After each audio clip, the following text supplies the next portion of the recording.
சீரியலில் இப்போ அண்ணம் வந்து ரொம்பவே புதுசாக ஒரு விஷயத்த வந்து ஆரம்பிச்சிருக்காங்க. அதுவும் எதுக்காகனா இந்த ரம்யாவை திருத்தி நல்லபடியாக வந்து ஒரு புது மனுஷியாக மாற்றணும் அப்படிங்கிறதுக்காக தான் பிளான் பண்ணி இந்த அண்ணம் வந்து பண்ணிக்கிட்டு இருக்காங்க. உண்மையை சொல்லணும்னா அவளுக்கு எதுக்கு இந்த தேவையில்லாத வேலை அப்படின்னு தெரியல. ஸோ தான் உண்டு தான் வேலை உண்டு அப்படின்னு சொல்லிட்டு அண்ணம் வந்து தாராளமாக இருக்கலாம். ஆனால் அது எதுவுமே வந்து பண்ண மாட்டேங்கிறாங்க. ரம்யாவை திருத்தணும், எப்படியாவது ரம்யாவை வந்து மாற்றி சரவணன் கூட சேர்ந்து வாழ வச்சிடணும் அப்படிங்கிற மாதிரி தான் பிளான் பண்ணி ஒவ்வொரு விஷயத்தையுமே இந்த அண்ணம் வந்து பார்த்தீங்கன்னா பண்ணிக்கிட்டு இருக்காங்க. அதனால தான் வந்து இப்போ ரம்யாவோட துணி எல்லாத்தையுமே துவைச்சி வந்து காய போட்டிருக்காங்க.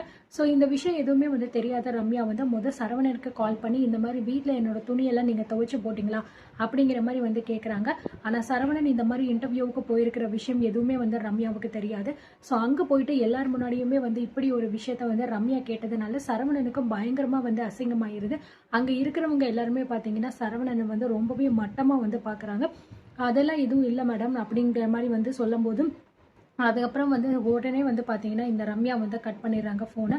ஸோ அப்போ தான் வந்து பார்த்தீங்கன்னா அங்கே இருக்கிறவங்க கேட்குறாங்க, என்னது மேடமா, என்ன இது இப்போ கால் பண்ணுது, உங்கள் ஒய்ஃப்னு தானே நீங்கள் வந்து சொன்னீங்க, அப்படி இருக்கும்போது மேடம்னு சொல்கிறீங்க, அவங்க என்னன்னா துணியை துவைச்சி போட்டிங்களான்னு கேட்குறாங்க. ஓ, அப்போது இவ்வளோ வருஷமாக நீங்கள் வீட்டில் இந்த வேலையை தான் செஞ்சுட்டு இருந்திருக்கீங்களா, அதனால தான் வெளியில் சொல்லாமல் நாங்கள் எதை கேட்டாலும் இல்லை இல்லைன்னு சொல்லிட்டு இருந்திருக்கீங்களா, சூப்பர் சூப்பர், பார்த்தீங்களா சார் எவ்வளோ பெரிய வேலை இவர் வந்து செஞ்சுருக்காரு இவ்வளோ வருஷமானு சொல்லிட்டு. ஆமாம், அது சரி, இவ்வளோ நாளாக வீட்டு வேலையை செஞ்சுட்டு இப்போ இதுக்கு நீங்கள் வெளியில் ஒரு கம்பெனியில் வந்து வேலை பார்க்கணும்னு நினைக்கிறீங்க. இங்கே பாருங்கள், நீங்கள் வீட்டில் என்ன வேலை செஞ்சீங்களோ அந்த வேலையில் இங்கே உங்களுக்கு கிடைக்காதுங்க. இங்கே யார் துணியையும் நீங்கள் துவைச்சி போடலாம் வந்து உங்களுக்கு வாய்ப்பு இருக்காது. அதனால் நீங்கள் வந்து உங்களுக்கான வேலையை மறுபடியும் நீங்கள் கண்டினியூ பண்ணுறது தான் சரிப்பட்டு வரும் அப்படிங்கிற மாதிரி ரொம்பவே பார்த்தீங்கன்னா அங்கே இருக்கிற 2 பேருமே வந்து சரவணனை அசிங்கப்படுத்துகிறாங்க. ஸோ இதனால் சரவணன் பார்த்தீங்கன்னா பயங்கரமாக ஒரு பக்கம் கோவம் வருது, இன்னொரு பக்கம் பார்த்தீங்கன்னா ரம்யா இப்படி ஒரு கேள்வி கேட்டு தன்னை அசிங்கப்படுத்திட்டாலே அப்படிங்கிற மாதிரியும் வந்து அவருக்கு பயங்கரமாக ஒரு மாதிரி வந்து ஆகுது. ஸோ அதனாலேயே பார்த்தீங்கன்னா ரொம்பவே கோவமாக வந்து எந்திரிச்சு வெளியில் வந்துடுறாரு. இந்த பக்கம் நம்ம ரம்யா வந்து ரெடி பண்ணிட்டு ஆஃபீஸ்க்கு கிளம்புறதுக்காக இறங்கி கீழே வராங்க. அதுக்கு முன்னாடியே பார்த்தீங்கன்னா இந்த செண்பகம் வந்து சொல்கிறாங்க, இந்த மாதிரி வந்து இங்கே தான் நான் வந்து உட்காந்துருக்கேன், ஆனால் இந்த கார்த்திக்கு என்கிட்ட ஒரு வார்த்தை சொல்லிட்டு போகணும் அப்படின்னு கூட தெரிய மாட்டேங்குது. பெத்த அம்மான்னு கூட வந்து ஒரு வார்த்தை வந்து பார்க்க மாட்டேங்கிறேன், ஆனால் உன் பின்னாடி மட்டும் எல்லாத்தையுமே வந்து சொல்லிக்கிட்டு இருக்கேன், சுற்றி சுற்றி வந்துக்கிட்டு இருக்கேன், அந்த அளவுக்கு என் பிள்ளைய நீ வந்து மயக்கி வச்சிருக்க, உன்ன மாதிரி ஒரு கைகாரியெல்லாம் நான் பார்த்ததே இல்லடி அப்படிங்கிற மாதிரி அண்ணத்தை வந்து மறுபடியும் என்னமோ சொல்லணும் அப்படின்னு சொல்லிட்டு சொல்ல வந்துக்கிட்டு இருக்காங்க. ஸோ அப்படி இருக்கும்போது கரெக்டாக பார்த்தீங்கன்னா நம்ம ரம்யா இறங்கி கீழே வராங்க. வந்த உடனே ரம்யா பார்த்தீங்கன்னா நான் வந்து இந்த மாதிரி ஆஃபீஸ்க்கு கிளம்புறேன் ஆண்டி அப்படிங்கிற மாதிரி சொல்கிறாங்க.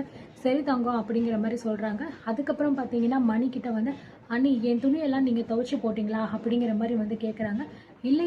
இல்லையே ரம்யா அப்படிங்கிற மாதிரி அவங்க சொல்லும்போது கட்டகுண்டு சொல்கிறாரு, இங்கே பாருங்க மேடம், மணிக்கு துணியெல்லாம் வந்து துவைக்க தெரியாது, அவளோட துணியவே நான் தான் துவைச்சி போடுவேன், அவள் எங்கே போய் துவைக்கிறது இதெல்லாம் அப்படிங்கிற மாதிரி வந்து சொல்கிறாங்க.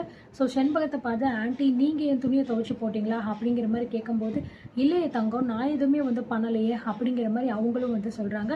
ஸோ அதுக்கப்புறம் அண்ணன் பக்கத்தில் நிற்கும் போது அண்ணத்தை வந்து ரம்யா பார்க்குறாங்க. இருந்துமே எதுவுமே வந்து சொல்லாமல் சரி ஆண்டி அப்போ நான் கிளம்புறேன் அப்படிங்கிற மாதிரி கிளம்பும்போது ரம்யா ஒரு நிமிஷம் நில்லு அப்படிங்கிற மாதிரி வந்து சொல்லிட்டு அண்ணன் வேகமாக உள்ள கிச்சனில் போயிட்டு சாப்பாடு கூட எடுத்துகிட்டு வந்து பார்த்தீங்கன்னா இந்த புடி அப்படிங்கிற மாதிரி வந்து ரம்யா கிட்ட கொடுக்குறாங்க. என்ன இது அப்படிங்கிற மாதிரி வந்து கேட்குறாங்க நம்ம ரம்யா. ஸோ இந்த மாதிரி வந்து நீ ஆஃபீஸ்க்கு வந்து ரொம்ப லேட் ஆயிடுச்சு அப்படின்னு சொல்லிட்டு ஒரு சில நாள் வந்து சாப்பிடாம போகிற, அப்படி இருந்தால் அது வந்து சரிப்பட்டு வராது, நீ சாப்பிடாம போயிட்டேன்னா உனக்கு தான் வந்து அது பசிக்கும், உன்னோட ஹெல்த்து தான் ஸ்பாயில் ஆகும். ஏன்னா இந்த குடும்பத்தில் முக்கியமான மருமகன் நீ தான், அதுவும் மூத்த மருமக, கண்டிப்பாக உன்னோட ஹெல்த் ரொம்ப முக்கியம். அதனால வந்து இதில் சாப்பாடு உனக்கு டிஃபன் பண்ணியிருக்கேன், உனக்கு எப்போ டைம் கிடைக்குதோ அப்போ நீ வந்து சாப்பிட்ரு அப்படிங்கிற மாதிரி வந்து சொல்கிறாங்க.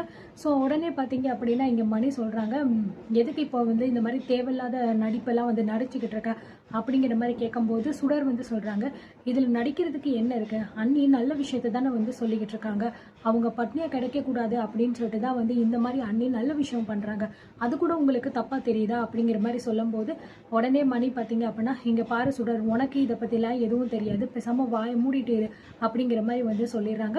ஸோ உடனே நம்ம அண்ணன் சொல்கிறாங்க, இங்கே பாரு ரம்யா, இதுக்கு முன்னாடி எப்படி இருந்தாலும் சரி, அது மட்டும் இல்லாமல் உன் துணியை துவைச்சி போட்டது யாருன்னு கேட்டல, அது வேற யாரும் கிடையாது நான் தான் அப்படிங்கிற மாதிரி சொல்லும்போது என்னது நீயா அப்படிங்கிற மாதிரி கேட்குறாங்க. ஆமா, நான் தான் துவைச்சு போட்டேன். இதுல என்ன இருக்கு? நான் தான் சொன்னேன்ல, இந்த வீட்டோட மூத்த மருமக நீ. இனிமே இந்த வீட்டுக்கு எல்லா பொறுப்புமே நீ தான் பார்த்துக்க போற. அப்படி இருக்கும்போது இந்த வேலையெல்லாம் நான் செய்றதுல எனக்கு என்ன இருக்கு? அப்படிங்கிற மாரி நம்ம அண்ணன் சொல்லும்போது, ரம்யாவுக்கு மனசுல ஒரு பக்கம் பயங்கரமான சந்தோஷம். ஏன்னா அண்ணன் வந்து இப்பதான் வந்து தன்னோட அடிமையா மாறிக்கிட்டு இருக்காளோ அப்படிங்கிற மாரி நெனச்சு, ரம்யா மனசுக்குள்ளேயே வந்து இந்த அண்ணன் வந்து நம்மளோட அடிமையா மொத்தமா மாறப் போறா.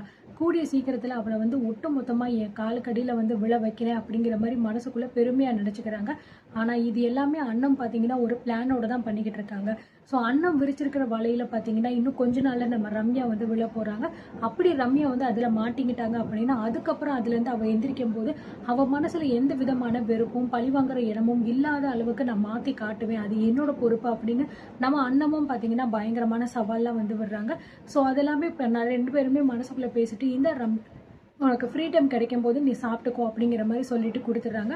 ஸோ ரம்யாவுமே வந்து எந்த பதிலும் பேசாமல் தேங்க்ஸ் அப்படின்னு சொல்லிட்டு வந்து உடனே பார்த்தீங்கன்னா ஆஃபீஸ்க்கு வந்து கிளம்பிடுறாங்க. இந்த பக்கம் செண்பகம் பார்த்தீங்கன்னா அடியே என்ன இந்த மாதிரி சாப்பாடெல்லாம் கொடுத்து என் தங்கத்தை மயக்கி உன் கைக்குள்ளே போட்டுக்கலான்னு நினைக்கிறியா?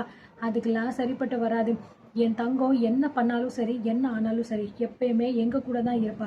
என்னைக்குமே உன் பக்கம்லாம் அவள் வந்து வரமாட்டா அப்படிங்கிற மாதிரி சொல்லிட்டு அவங்களுமே விடுக்குன்னு பார்த்தீங்கன்னா கிளம்பி போயிடுறாங்க. ஸோ அண்ணத்துக்கு பார்த்தீங்க அப்படின்னா நம்ம என்ன பண்ணுறோம் அப்படிங்கிறதுல நம்ம கரெக்டாக இருப்போம். மற்றவங்க என்ன சொன்னாலும் சரி அப்படிங்கிற மாதிரி நினச்சி பிளான் பண்ணியிருக்காங்க.